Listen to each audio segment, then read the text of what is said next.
வணக்கம், welcome to tastyTawa. இன்னைக்கு சுவையான ஃப்ரைடு மஷ்ரூம் பிரியாணி குக்கர்லயே குழையாம எப்படி செய்யறதுன்னு பார்க்கலாம் வாங்க. 200 கிராம் மஷ்ரூம் ஒரு பாக்கெட். நல்லா கழுவிட்டு தண்ணியை சுத்தமா தொடச்சிட்டு துணியை வச்சு தொடச்சுக்கோங்க. தொடச்சிட்டு இந்த மாதிரி பெரிய பீஸா கட் பண்ணி எடுத்துக்கலாம். தண்ணி சுத்தமா இருக்கக்கூடாது, ஏன்னா நம்ம மஷ்ரூமை ஃப்ரை பண்ண போறோம். எண்ணெய் காய வச்சு மஷ்ரூமை 2 நிமிஷம் நல்லா பொரிச்சு எடுத்துருங்க. மீடியம் ஃப்ளேம்லேயே பொரிச்சுக்கோங்க. நார்மலாக மஷ்ரூம் பிரியாணிக்கும் இந்த மாதிரி ஃப்ரை பண்ணி பண்ணுற மஷ்ரூம் பிரியாணிக்கும் டேஸ்ட் டிஃப்ரென்ஸ் இருக்குது. இந்த பிரியாணி ரொம்ப டேஸ்ட்ஃபுல்லாக இருக்கும். ட்ரை பண்ணி பாருங்கள். இந்த அளவுக்கு நல்லா ப்ரௌன் ஆனதுக்கப்புறம் எடுத்துடலாம். இந்த பிரியாணியை நம்ம குக்கரில் தான் செய்ய போகிறோம். இதே மாதிரி தம் மெத்தடில் சிக்கன் பிரியாணியும் செஞ்சுருக்கோம். லிங்க் டிஸ்கிரிப்ஷன் பாக்ஸில் இருக்குது, செக் பண்ணிக்கோங்க. இப்போ குக்கர் வச்சுக்கோங்க. குக்கரில் நம்ம மஷ்ரூம் பொரிச்ச எண்ணெயே 2 டேபிள் ஸ்பூன் ஊற்றிக்கலாம். ஏன்னா இதில் மஷ்ரூமோட ஃப்ளேவர் இருக்கும்.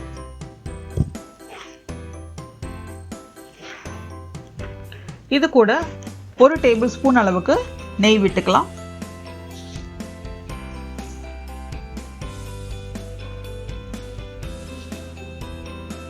நெய் உருகினதுக்கப்புறம் பிரியாணி சாமான் வரிசையாக சேர்த்துடலாம். 1/2 இன்ச் பட்டை, 2 கிராம்பு, 1 அன்னாசி மொக்கு, 1 கல்பாசி, 1/2 டீஸ்பூன் சோம்பு, 1 பிரியாணி இலை எல்லாத்தையும் சேர்த்து ஒரு தடவை மிக்ஸ் பண்ணிக்கோங்க.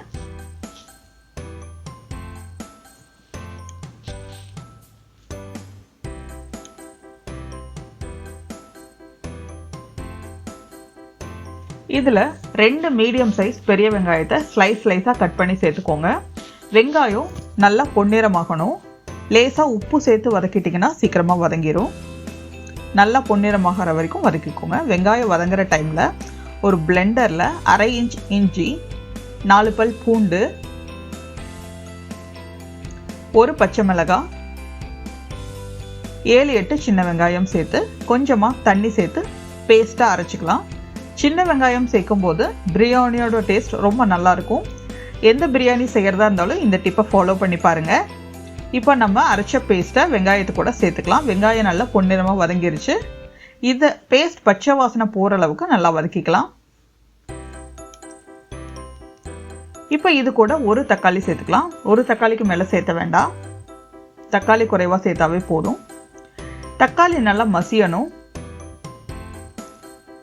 பிரியாணியில் எல்லா ஸ்டெப்புமே ரொம்ப இம்பார்ட்டண்ட்டாக கவனிக்கணும். அப்போ தான் பிரியாணியோட டேஸ்ட் நல்லாயிருக்கும். தக்காளி நல்லா வதங்கினதுக்கப்புறமா 1 table spoon chilli powder, 1 table spoon மல்லித்தூள், 1/2 டீஸ்பூன் கரம் மசாலா தூள்,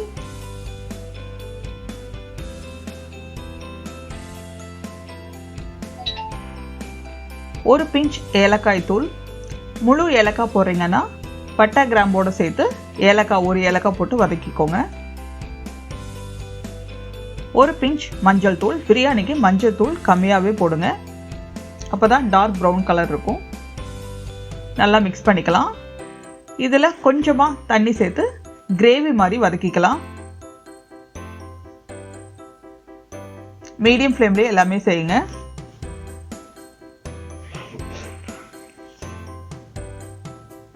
இது கூட 2 டேபிள் ஸ்பூன் அளவுக்கு புதினா, அதே அளவுக்கு கொத்தமல்லி தழை கட் பண்ணி சேர்த்துக்கலாம். இதுவும் நல்லா வதங்கணும்.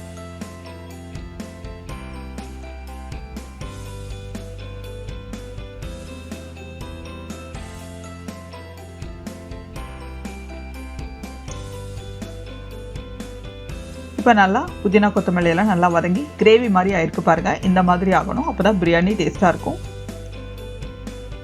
இப்போ இதில் நம்ம ஃப்ரை பண்ணி வச்சுருந்தா மஷ்ரூம் உள்ள சேர்த்துக்கலாம். மஷ்ரூம் கூட மஷ்ரூம்க்கு தேவையான அளவு உப்பு சேர்த்து ஒரு தடவை மிக்ஸ் பண்ணி விட்டுக்கலாம்.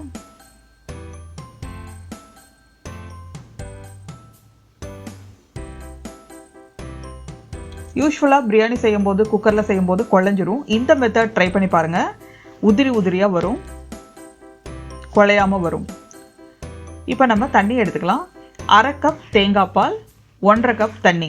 நம்ம இதே கப்பில் 1 கப் அரிசி எடுத்திருக்கோம். அதுக்கு 1.5 கப் தண்ணி, 1/2 கப் தேங்காய் பால், மொத்தமாக 2 கப் இருக்குது. வெளியே எடுக்காமல் இந்த அளவுக்கு தலை தட்டி எடுத்துக்கோங்க. தண்ணியை நம்ம குக்கரில் ஊற்றிடலாம். வெஜிடேரியன் பிரியாணி செய்யும் போது தேங்காய் பால் சேர்த்திங்கன்னா ரொம்ப டேஸ்ட்டாக இருக்கும். இப்போ இதுக்கு தேவையான அளவு உப்பு போட்டுக்கலாம். போட்டு நல்லா மிக்ஸ் பண்ணிக்கலாம். இது கொதி வரட்டும்.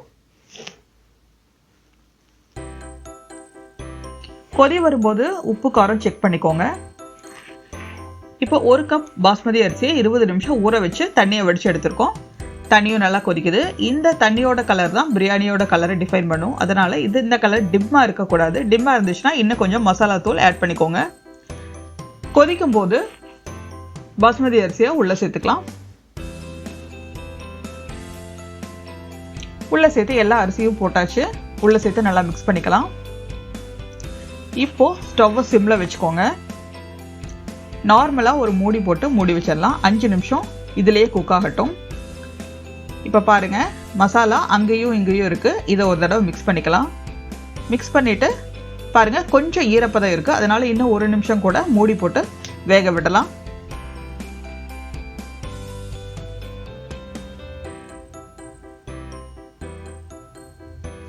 இப்போ 1 நிமிஷம் ஆயிடுச்சு.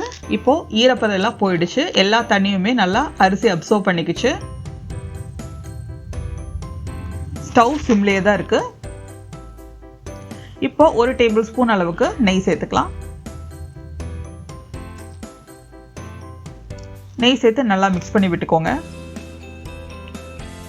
அரிசி இப்போ 80% குக் ஆயிருக்கு.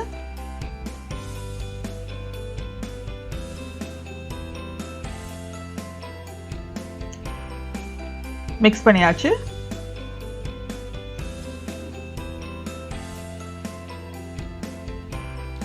இப்போ குக்கர் மூடி போட்டுக்கோங்க. கேஸ்கட் போட்டு வெயிட் போட்டு நல்லா க்ளோஸ் பண்ணிடுங்க. க்ளோஸ் பண்ணதுக்கப்புறம் ஸ்டவ்வை ஆஃப் பண்ணிடுங்க. இது 10 நிமிஷம் இதே ப்ரெஷரில் தம்மில் இருக்கட்டும். 10 நிமிஷம் ஓப்பன் பண்ண வேண்டாம். 10 நிமிஷம் கழிச்சு ஓப்பன் பண்ணுங்க. இப்போ பிரியாணி ஆல்மோஸ்ட் ரெடி ஆயிடுச்சு. இருந்தாலும் கீழே இருக்கிற அரிசி நல்லா வெந்திருக்கும், மேலே இருக்கிற அரிசி கொஞ்சம் வேகாமல் இருக்கும். அதனால கீழே இருக்கிற அரிசியை மேலேயும், மேலே இருக்கிற அரிசியை கீழேயும் கொண்டு வரணும். நல்லா மிக்ஸ் பண்ணி விடுங்க.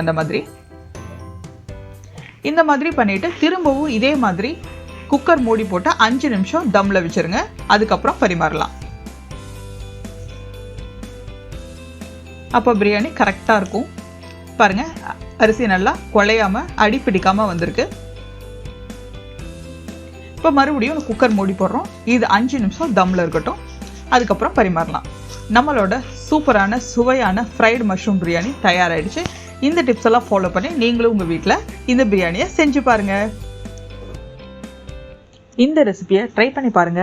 பிடிச்சிருந்தா லைக் பண்ணுங்க, கமெண்ட் பண்ணுங்க, ஷேர் பண்ணுங்க, சப்ஸ்கிரைப் பண்ணுங்க. கூடவே பெல் ஐக்கானையும் கிளிக் பண்ணிருங்க. தேங்க்ஸ் ஃபார் வாட்சிங்.